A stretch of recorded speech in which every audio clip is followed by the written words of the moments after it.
Eu acho que eu tinha lido que ia formar esse cara, não sei. E tem uns tamanhos diferentes, então aquilo me preenche demais, entendeu? O espetáculo é barroco, quer ser o mínimo, e de repente tem coisas que me parecem que ultrapassam essa proposição. Eu queria falar da questão da partitura sonora do espetáculo, que ela tem as vozes, tem os ruídos que a Kátia faz fora de cena, tem uma sanfona. É isso que se chama de música incidental? Não sei. Não tem gravação. Não. É sanfona e percussão, né? E as vozes. Tinha hora que, meu Deus, é bonito, mas fica uma coisa de ilustração que o impacto quando você puxa a caixa que troca na sanfona, será que vai diminuir a cada tamanho de caixa essa duração? Aí começa a me distrair. Tudo bem, eu posso me distrair, você pode querer que me distraia, mas meu Deus do céu, para quê? A percussão. Depois eu sabia que eu tinha a Kátia Lopes lá falando de percussão, eu estou batendo aqui afora. O que é isso? Que relação isso tem com a proposição do mínimo do espetáculo? Com frases que são curtas, são mínimas realmente, e com um ritmo que tem horas que se aproxima de uma coisa naturalista. Na maioria das vezes não, mas eventualmente são réplicas possíveis de quaisquer pessoas em uma situação de aparente diálogo. Aquela história, as pessoas pensam que conversam, que uma cara e a outra fala, mas na verdade cada um está com o seu monólogo. E isso me vinha de vez em quando. Então eles estão conversando, não estão conversando. É uma aparente conversa. Mas é como se tivesse um ritmo que se sobrepusesse mesmo para além dessa minha leitura, desse diálogo existente. E então, o conjunto total da partitura, eu pensei, eu vou ter que debater, é o último espetáculo, eu vou assistir, que vou debater, eu saí de um correndo para pegar o outro, eu sei que vou ter que falar para ajudar a tirar aquela cara de morte, porque tem espetáculo entrar meia-noite. Então, que diálogo se estabeleceu na minha cabeça? E aí, concretamente, isso vai para a voz do Cláudio, né? Que eu estou ouvindo aqui. E que quando eu ouvi ela, meu Deus, que decisão curiosa dessa expressão vocal que tem uma qualidade de abafado gutural que, enfim, se aproxima, mas não é, evidentemente, a voz natural do Cláudio, uma voz construída. Então aquilo me dava uma sensação de desconforto. De desconforto, para mim, como espectador, ator que se identifica com o ator e que está numa postura que, enfim, parece ser uma postura que cria não diria uma corcunda, mas enfim, uma curva, né, no tronco e que abafa a garganta e que a voz tem aquela qualidade, não é essa que eu vou pensar, mas tinha uma qualidade, Cláudio, que eu fiquei me perguntando, e se por um lado foi muito bom eu não reconhecer a sua voz, por outro me dava uma sensação de dúvida. Será que é uma decisão técnica, uma decisão estética, uma decisão expressiva? E aí é a minha dúvida, tanto em relação ao que eu já falei, do ponto de vista visual, do uso desgastado, com a deslocamento das caixas, quanto à porta, em alguns momentos também, a porta-mesa, né?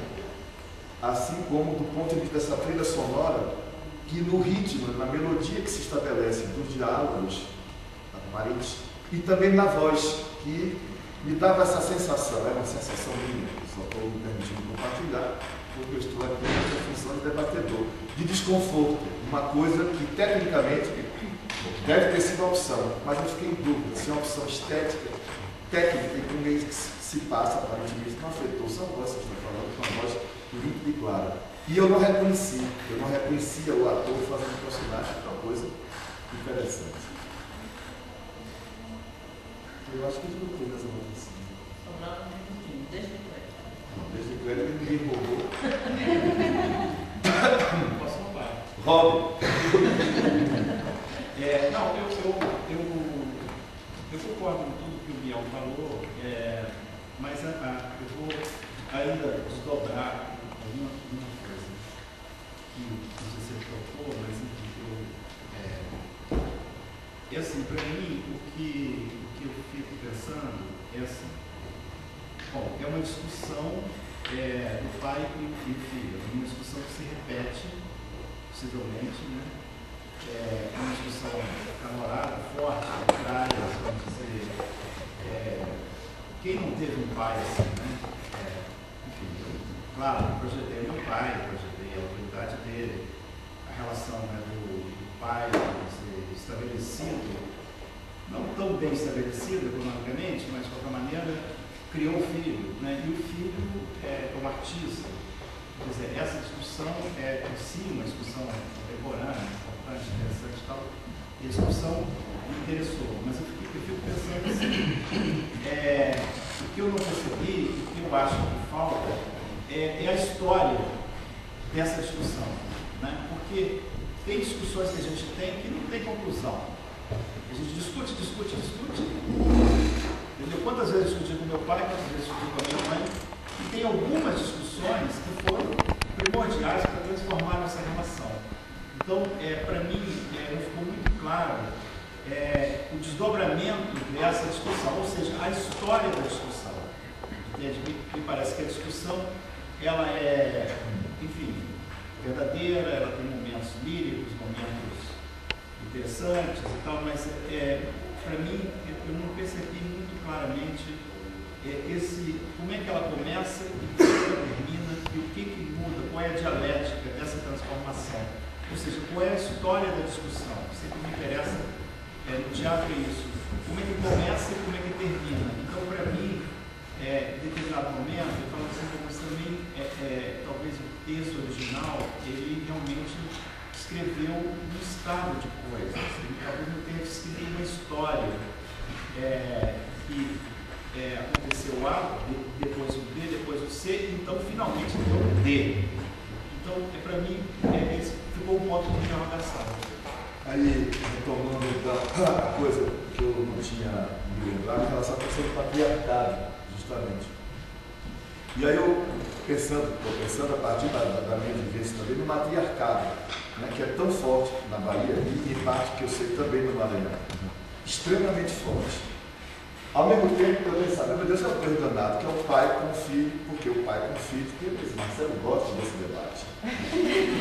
Porque foram dois espetáculos que é um pai com o filho numa situação de poder. Então, quero ver a relação do momento em que o filho vai dominar o pai, e aí, filho, sobe a escada, eu não vi nem o ator que fez o filho falar, depois eu gostaria de ouvir também. Mas em relação a essa coisa do matriarcado e do Kafka, que efetivamente é um representante, eu acho, de literatura maior, temos opiniões diferentes. Não a carta, porque a carta é uma carta, né? Mas o autor é um autor de mais conhecido da literatura mundial. A carta é uma carta que é um documento que tem um papel, uma função, que tem um caráter muito importante para compreender socialmente o contexto cultural dele lá. E no nosso, pensando de Nan Agotimé, a mãe do Regueso, que foi vendida para o Maranhão, e que talvez tenha sido a fundadora da Casa das Minas, etc. Porque a tradição africana, por um lado, é extremamente matriarcal, isso é muito forte, pelo São Luís, não é? E na Bahia também é muito forte. E, ao mesmo tempo, há um grande ausente, né? Tanto na tragédia de João Bento, mas na sua opção dramatúrgica, né? Diferentemente daquele grupo que adaptou os contos de Marcelino Freire, fazendo uma dramaturgia de atores a partir da inspiração literária, você explicitou, e é bacana quando a gente diz, eu compreendo a dramaturgia do ator como isso. Você disse, a dramaturgia do ator é um trabalho feito, como o Cláudio disse, enquanto ator, a partir da dramaturgia literária, dramática, feita. Então eu estou falando de duas coisas mais que o Zé Camilo ajudou a pensar e a elaborar. Uma é a questão do patriarcado e matriarcado.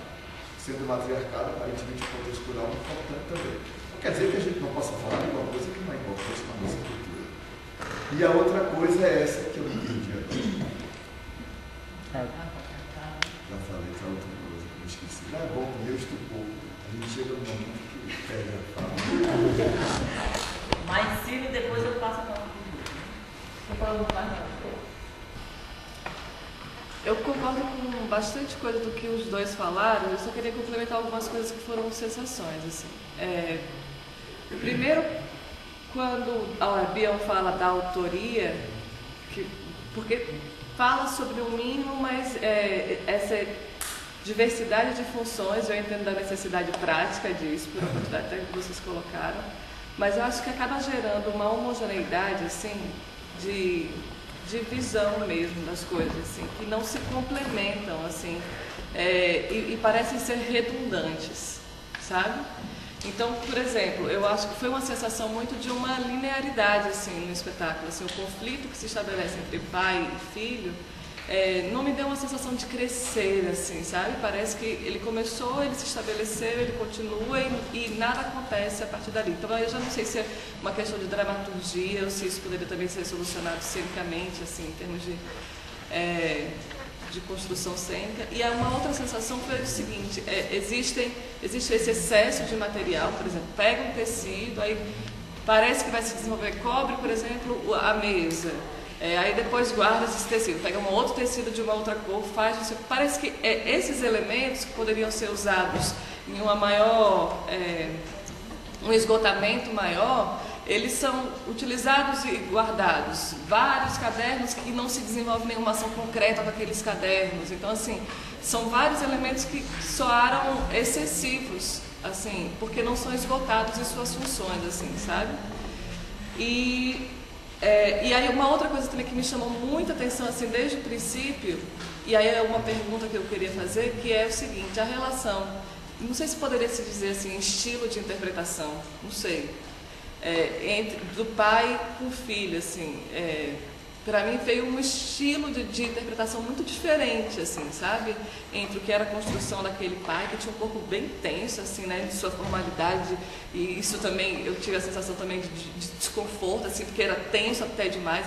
Era uma construção incrível, assim, né? Tem um trabalho muito primoroso ali naquela construção, mas era tenso até demais, assim, sabe? Um estado, assim, de arregaçar, assim, que eu não sei, e muito diferente da construção que me parece de estilo, eu não estou chamando de estilo, mas não sei, de estilo de interpretação do filho, assim. Então eu queria entender como foi um pouco esse processo mesmo de composição e de direção, porque aí envolve um olhar de direção, de equalização dessas interpretações, assim, sabe? Nenhum teatro é bom, todos são ruins, e aí quando a gente... Quando você trabalha com Kafka, é um pouco, então, assim, eu não vou falar de uma contribuição no sentido de que o teatro, o espetáculo de vocês poderia ter seguido esse caminho que seria melhor, mas, na verdade, enfim, uma expectativa que não sabe o que quer, que é a minha, e que quando eu assisto o espetáculo ele vai me instigando e eu, será que aqui vai acontecer, será que vai me mostrar o que é aquilo que eu gosto, e às vezes eu vejo que perdi isso, que não me levou para o lugar que eu queria, mas eu nem sei qual é o lugar que eu queria. E quando eu pensei, né, o espetáculo é pai e filho, inspirado no Kafka, eu pensei que, bom, então não vai ser uma discussão de pai e filho que dê conta, que se propõe a representar todas as discussões sobre pai e filho. Vai ser uma discussão de pai e filho que eu nunca vi igual, que nunca imaginei que um pai e um filho poderiam discutir dessa forma, pensando inclusive na questão do Kafka, né, o Deleuze e Guattari colocam que ele propôs uma literatura menor, né, que chegou a ser colocado, não sei se o mínimo pode estar próximo disso, eu nem sei direito, não sei se eu entendo o que significa essa literatura menor, mas me parece exatamente, e aí pensando que o Kafka falava, né, que quando alguma história que ele estava escrevendo começava a ganhar uma certa importância, ele parava de escrever, jogava no lixo, porque ele só queria escrever histórias sem importância, né? E eu fico pensando como é que é isso no teatro. E é nesse sentido que eu quero falar que quando o espetáculo começou, eu fiquei muito instigado de, aqui vai acontecer de fato